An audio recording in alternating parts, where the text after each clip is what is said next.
Assalamualaikum warahmatullahi wabarakatuh.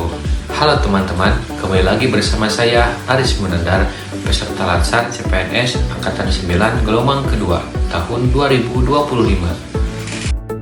SMART ASN didefinisikan sebagai aparatur sipil negara yang memiliki kompetensi, kinerja, dan profesionalisme yang tinggi sehingga mampu beradaptasi dan semakin responsif terhadap perubahan dalam pencapaian tujuan organisasi.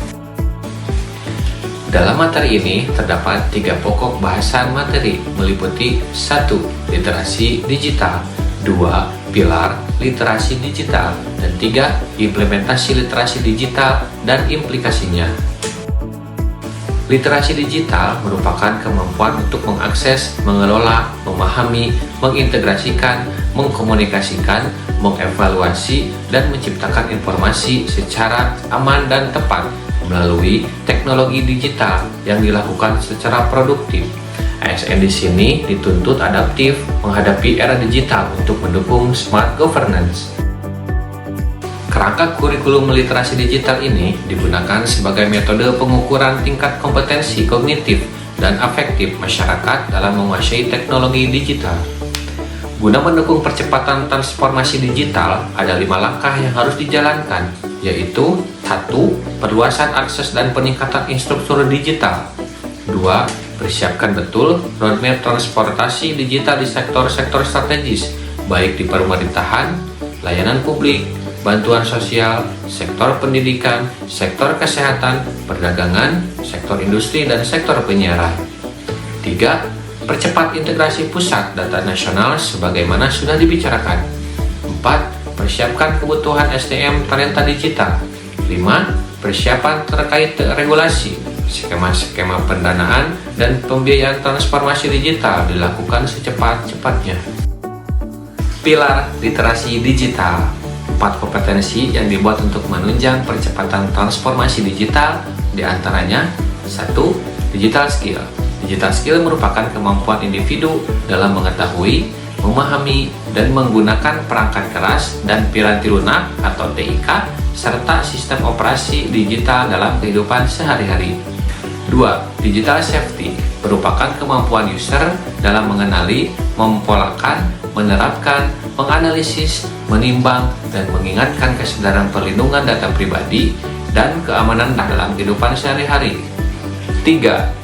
Digital culture merupakan kemampuan individu dalam membaca, menguraikan, membiasakan, memeriksa, dan membangun wawasan kebangsaan, nilai Pancasila dan Bhinneka Tunggal Ika dalam kehidupan sehari-hari, dan digitalisasi kebudayaan melalui pemanfaatan TIK.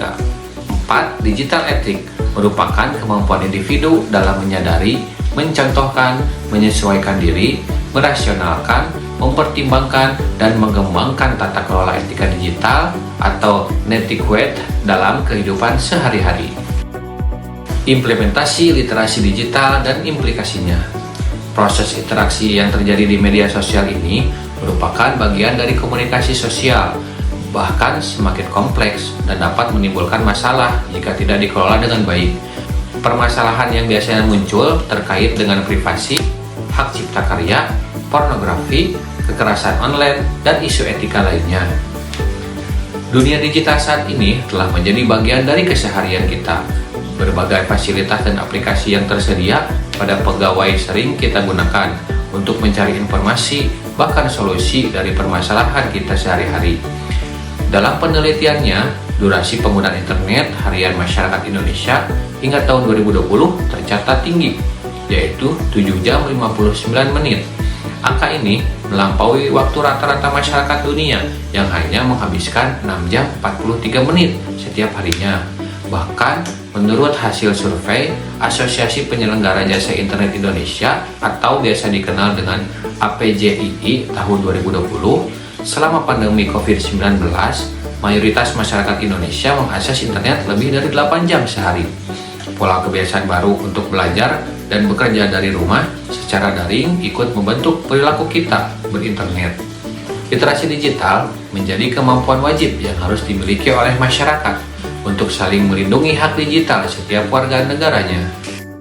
Nah, teman-teman, itulah tadi materi singkat terkait Smart ASN yang dapat saya sampaikan. Terima kasih. Wassalamualaikum warahmatullahi wabarakatuh.